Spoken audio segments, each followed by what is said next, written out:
सभी पत्रकार बंधुओं को नमस्कार। आज की ये प्रेस वार्ता जो चुनाव का माहौल है झारखंड में, महाराष्ट्र में, और उसके बाद जिस तरह से एक तरफ एनडीए और भारतीय जनता पार्टी अपने मूल मंत्र पर चलते हुए विकास की बात कर रही है, देश को, प्रदेश के निवासियों को जोड़ने की बात कर रही है, दूसरी तरफ विपक्ष का एक ही मकसद है और वो मकसद है पहले बांटो, उसके बाद जो घुसपैठिए घुस जाए वो काटे। और झारखंड के परिप्रेक्ष्य में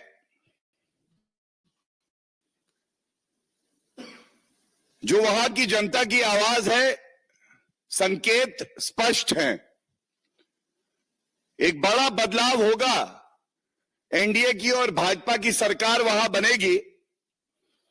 और मैं मुख्य मुद्दों पर आज भारतीय जनता पार्टी के विचार रखूं उससे पहले मुख्यमंत्री भ्रष्टाचारी अभियुक्त हेमंत सोरेन के प्रस्तावक ही उनको छोड़ के चले गए हैं। उनको भी दिखाई दिया जहां श्री नरेंद्र मोदी जी का नेतृत्व है,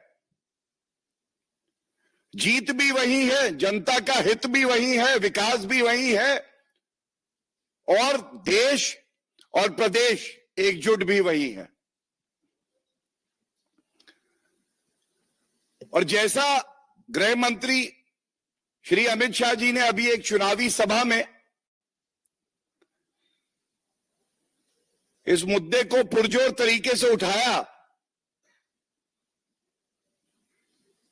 उन्होंने कहा घुसपैठियों को चुन चुन कर बाहर करेंगे। मैं दोहरा देता हूं क्योंकि ये मूल मंत्र है, यही भाव है आज की प्रेस वार्ता का। गृह मंत्री श्री अमित शाह जी ने कहा घुसपैठियों को चुन चुन कर बाहर करेंगे।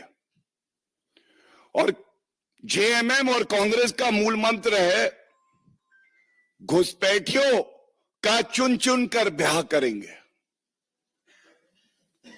घुसपैठियों का चुन चुन कर ब्याह करेंगे। अनुसूचित जनजाति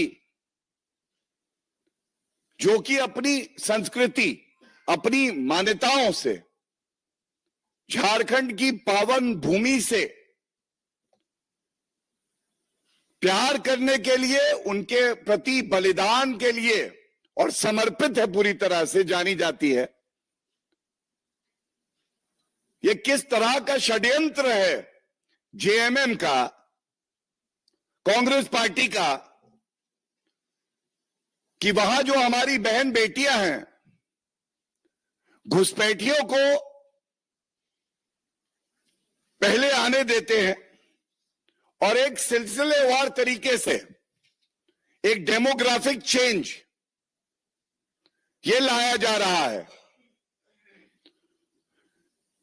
और ये बात मैं नहीं कहता हूं, मेरे हाथ में मीडिया रिपोर्ट्स हैं। और जब बहुत मजबूती से भारतीय जनता पार्टी ने इस मुद्दे को उठाया तो वहां की सोई हुई सरकार और हेमंत सोरेन जी ने कागजी कार्रवाई करके कुछ निर्देश दिए। और जो इससे स्पष्ट होता है वो आपके सामने रख रहा हूं। ये सरकारी एक आदेश से जानकारी मिल रही है। तो ये गलत नहीं होगा कहना कि झारखंड की सरकार की विफलता का कबूलनामा है ये। और ये क्या कहता है, ये सरकारी आदेश में है, स्टेप नंबर 1, बांग्लादेशी घुसपैठियों को पहले चिन्हित करके मदरसों में ठहराया जाता है। ये जो बांग्लादेशी घुसपैठिए हैं, किसी भी सरकार का, किसी भी मुख्यमंत्री का ये कर्तव्य है, ये उसकी निष्ठा होनी चाहिए झारखंड की जनता के प्रति और देश की सुरक्षा के प्रति, कि वो इस तरह की संवेदनशील सूचना तुरंत केंद्र सरकार के साथ साझा करे और ठोस कदम उठाए। और ये जो घुसपैठिए आते हैं, इन पे कैसे अंकुश लगे और कानूनी कार्रवाई हो, ये देखना है। लेकिन इनका ही आदेश है, मैं पहली लाइन पढ़ देता हूं। इसमें लिखा है, प्राप्त सूचना अनुसार इन बांग्लादेशी घुसपैठियों को पहले संथाल परगना क्षेत्र के विभिन्न मदरसों में ठहराया जाता है। That is step number 1। Step number 2, इसके पश्चात सरकारी दस्तावेज तैयार किए जाते हैं। ये सरकारी दस्तावेज इसलिए तैयार किए जाते हैं और कार्रवाई इसलिए नहीं की जाती है क्योंकि ये चाहे कांग्रेस पार्टी हो, चाहे जेएमएम हो, आरजेडी हो, ये सब तुष्टीकरण की राजनीति करते हैं और इनको घुसपैठियों से कोई परहेज नहीं है, बल्कि गले लगाएंगे, क्योंकि इनको पता है ये इनका वोट बैंक है। सरकारी दस्तावेज बनवाओ। जो हमारे भारतीय हैं, झारखंड के निवासी हैं, विभिन्न और प्रदेशों में हमारे भारतीय भाई बहन हैं, उनके साथ इनको जोड़ दो और अपना वोट बैंक साध दो। तीसरा काम फिर वही करते हैं जो मैंने अभी आपको बताया कि मतदाता सूची में इनका नाम डलवाया जाता है और ये इनका दस्तावेज कहता है। और फिर सबसे गंभीर बात सामने आती है, वहां पे साजिश के तहत वहां पे बसा दिया जाता है और जो हमारी बहनें हैं, जो अनुसूचित जनजाति से हमारी बेटियां हैं, उनके साथ विवाह करवा के उनकी जमीन पे कब्जा कर लिया जाता है। अब ये सवाल आज पूछा जाएगा, क्या जेएमएम और कांग्रेस पार्टी के लिए घुसपैठिया ही सही उनका वोट बैंक है, इसलिए कोई कार्रवाई नहीं होगी, और जो मूल निवासी हैं उनके हितों की रक्षा, उनके अधिकारों की रक्षा से इनका कोई लेना देना नहीं है। इनकी जो जमीन हड़पी जाती है, तमाम बार भारतीय जनता पार्टी ने यह बात उठाई और मूल निवासियों ने कंप्लेंट दी, इस पे कार्रवाई नहीं करते हैं। और सबसे बड़ी बात है, ये आंतरिक सुरक्षा के लिए हमारी एक बहुत बड़ा खतरा भी है। और जैसा मैंने कहा, बाबूलाल मरांडी जी ने इस मुद्दे को बड़ी प्रखरता से उठाया भी है और कुछ आंकड़े जो सामने आए डेमोग्राफिक चेंज के, ये आपके समक्ष रखता हूं। किस तरह से 2001 की जनगणना के दौरान संथाल परगना में आदिवासियों की आबादी थी 46%। The population of the members of the scheduled tribe was 46% in 2001, which changed to 42% in 2011, a drop of 4%. But at the same time, the Muslim population in 2001 was 33%. In 2011, it became 36%, 3% raise. And that is what demographic change is. मैं हिंदी में भी अनुवाद कर देता हूं। अनुसूचित जनजाति की जो जनसंख्या थी, ये एक उदाहरण है। 2001 में 40% थी, ये कम होके 42 हो गई, 4% की कमी आई। और घुसपैठियों की वजह से जो मुसलमानों की जनसंख्या थी, और जो मैंने अभी आपको इनकी एक कार्यशैली बताई अपना वोट बैंक तैयार करने की, चाहे वो भारतीय ना भी हो, वो 2001 में 33% थी और 36% हो गई 2011 में। 3% की बढ़ोतरी हो गई। और इसीलिए जब भारतीय जनता पार्टी कहती है रोटी बेटी और माटी, तो झारखंड के जो निवासी हैं उनकी खाकर रोटी जेएमएम और भ्रष्टाचारी कांग्रेस हो गई मोटी। बेटी की बात करें तो बेटी की अस्मिता और बेटी का जो सम्मान होना चाहिए वो तो इनके लिए मायने ही नहीं रखता है। घुसपैठिया भी हो तो निकाह करा के और उस बेटी की अस्मिता को छीनते हैं और उसके बाद जमीन छीनते हैं, जिसके लिए भारतीय जनता पार्टी ने झारखंड की जनता से वादा किया है। सरकार तो एनडीए और भारतीय जनता पार्टी की ही आने वाली है, और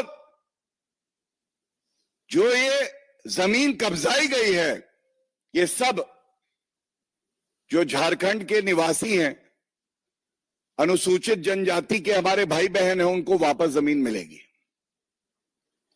और तीसरा माटी, तो जमीन पर अवैध कब्जा करना,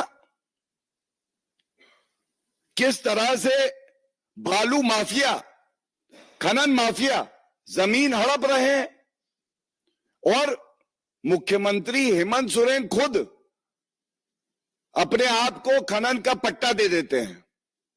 न्यायालय में जब फटकार लगती है तो कहते हैं गलती से मिस्टेक हो गया मुझसे और मैं वापस कर रहा हूं। तो आज ये कहना जरूरी होगा, ना हम बटेंगे ना हम कटेंगे। और जो लोग ये षड्यंत्र कर रहे हैं, जो लोग ये प्रयास भी कर रहे हैं, झारखंड की जनता, महाराष्ट्र की जनता, उत्तर प्रदेश की जनता और तमाम और प्रदेश हैं जहां पे चुनाव है, ऐसा करारा जवाब देंगे कि ये सारे भ्रष्टाचारी, वंशवादी, सांप्रदायिक राजनीति करने वाले, घुसपैठियों के प्रेमी, इनको समझ में आ जाएगा कि भारत में राजनीति करनी है तो घुसपैठियों को शरण नहीं दी जा सकती है। इसके बाद एक बड़ा मुद्दा और आपके समक्ष उठाना चाहता हूं। यह सवाल राहुल गांधी से है, मल्लिकार्जुन खड़गे जी से है। आपने देखा होगा एक लाल किताब लेके राहुल गांधी ऐसे लहराते हैं। अब कुछ लोग ये बताते हैं कि उसमें इटालियन संविधान है, क्योंकि भारत का संविधान तो राहुल गांधी जी ने पढ़ा नहीं है। और मेरी आज एक बड़ी जिम्मेदारी इसलिए बनती है क्योंकि भारतीय जनता पार्टी का मूल सिद्धांत ये रहा है कि यूनिफॉर्म सिविल कोड हम लागू करेंगे जो संविधान की मूल भावना को दर्शाता है। और हमने स्पष्ट किया है, members of the ST community would be kept outside the purview of the implementation of uniform civil code. लेकिन एक किताब मैं भी लाया हूं, क्योंकि वरिष्ठ अधिवक्ता हूं तो मैंने कहा यह किताब दिखा दूं। यह किताब है भारत का संविधान। भारत का संविधान और ये अनुच्छेद 44 ये मार्क्ड है। इसमें लिखा है uniform civil code for the citizens, the state shall endeavour to secure for the citizens the uniform civil code throughout the territory of India. Hindi में अगर अनुवाद करें, नागरिकों के लिए एक समान सिविल संहिता राज्य भारत के समस्त राज्य क्षेत्र में नागरिकों के लिए एक समान सिविल संहिता प्राप्त कराने का प्रयास करेगा। ये तो संविधान हो गया। अब सबसे पहले ये पूछा जाएगा कि ये बताइए राहुल गांधी, मल्लिकार्जुन खड़गे जी, संविधान की मूल भावना,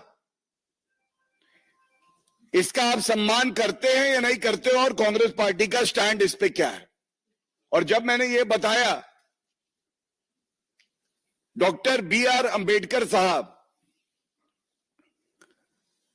जिनके नाम का इस्तेमाल कांग्रेस पार्टी और तमाम और पार्टियां अक्सर करते हैं, तो ये कॉन्स्टिट्यूएंट असेंबली डिबेट्स हैं, इसको भी पढ़ें, अध्ययन करें और देखें कि यूनिफॉर्म सिविल कोड पर क्या विचार थे डॉक्टर B.R. अंबेडकर साहब के। और तीसरी बात, ये कोई फॉर्मेलिटी नहीं है, औपचारिकता नहीं है, बाध्यता है।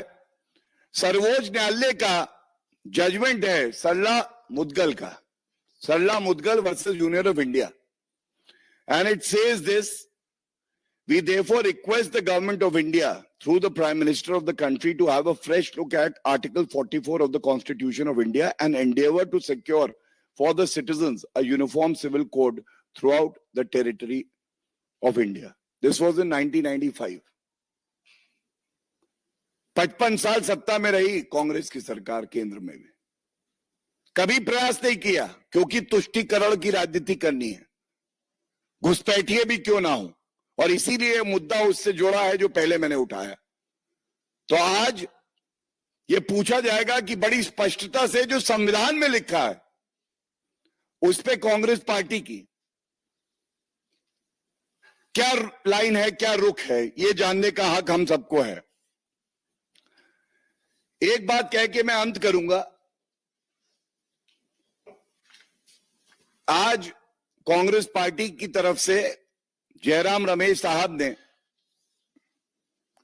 कुछ सवाल पूछे थे, तो सत्ता में तो वो खुद हैं और उन्हीं का कहना है कि सत्तारूढ़ हो तो जनता के प्रश्नों का उत्तर दो, लेकिन वो सवाल हमसे पूछते हैं और यही दर्शाता है कि कांग्रेस पार्टी के डीएनए में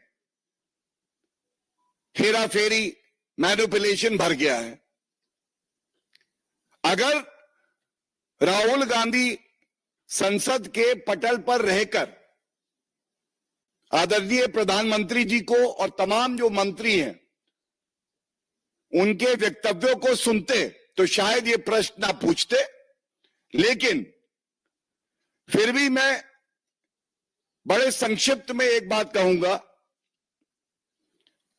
उन्होंने मुद्दा उठाया लोहरदगा से छतरा रेलवे लाइन का, ये अप्रूव हो चुकी है, ड्रोन सर्वे हो चुका है, फीजिबिलिटी इज अंडरवे। और हां, ये भी कहना गलत नहीं होगा कि जनता के लिए एक नई लाइन है, तोरी से जाती है, और फ्रेट के लिए छत्र गया की लाइन है। तो उनके ये पहले प्रश्न का उत्तर मैं इसलिए दे रहा हूं कि हमने भी कुछ प्रश्न पूछे हैं। यह आवश्यक है कि हम आपकी बातें चाहे मैनिपुलेटेड हो, लच्छेदार हो, फैक्ट्री की जलेबी की तरह हो, लेकिन उत्तर तो हम दे देंगे। आप हमारे प्रश्नों का उत्तर देंगे या नहीं देंगे, यह जरूर हम पूछना चाहते हैं। दूसरा, इंजीनियरिंग कॉलेज को लेकर उन्होंने सवाल पूछा है। तो IIIT रांची में जब इसका शिलान्यास हुआ तो यह पूछा जाएगा कि स्वयं कांग्रेस पार्टी वाले क्यों नहीं इसके बारे में जानते, उनको इसके बारे में कोई जानकारी क्यों नहीं है। और हां, याद दिला दूं गजनी को, गजनी राहुल गांधी को, उनकी जब सरकार थी यूपीए में तो उन्होंने कहा था 500 एकड़ का हम जमीन देंगे सेंट्रल यूनिवर्सिटी के लिए। 10 साल निकल गए, कुछ नहीं किया। ये तुलनात्मक तथ्य इसलिए आवश्यक है कि केवल एक्स खेलेंगे, दिन के 3 ट्वीट करेंगे बिना पढ़े लिखे, ऐसे राजनीति नहीं होती है। जनता का हित ऐसे नहीं साधा जाता है। और हां, एक तीसरी बात उन्होंने उठाई है, उन्होंने कहा है कि मेडिकल कॉलेज इन कोडरमा। तो इसमें मैं एक बात और बता दूं, केंद्र सरकार को भी एक अनुदान देना था और प्रदेश सरकार की भी एक जिम्मेदारी थी। 150 करोड़ में 127 करोड़ 60 लाख रुपया केंद्र सरकार ने दिया, लेकिन इसका जो भवन का निर्माण कर रहा था वो Jharkhand state building construction corporation कर रही थी। अब कितनी निकम्मी और निठल्ली है कि वो पूरा ही नहीं कर पाए हैं। और एक बात कह के अंत करूंगा, केंद्र की सरकार ने झारखंड में 9 वंदे भारत ट्रेन दी। ईस्टर्न डीएफसी फ्रेट कॉरिडोर दिया है और देवगढ़ का ग्रीनफील्ड एयरपोर्ट बन रहा है उड़ान स्कीम के तहत। यह दिखाता है कि मोदी जी की गारंटी तो पक्की है, लेकिन जेएमएम और कांग्रेस की केवल एक ही गारंटी है और वो गारंटी है भ्रष्टाचार की, वंशवाद की, तुष्टीकरण की, हेराफेरी की। और वही काम वो अब कर रहे हैं। ये जो सवाल उठाए हैं, झारखंड की जनता ने मन बना लिया है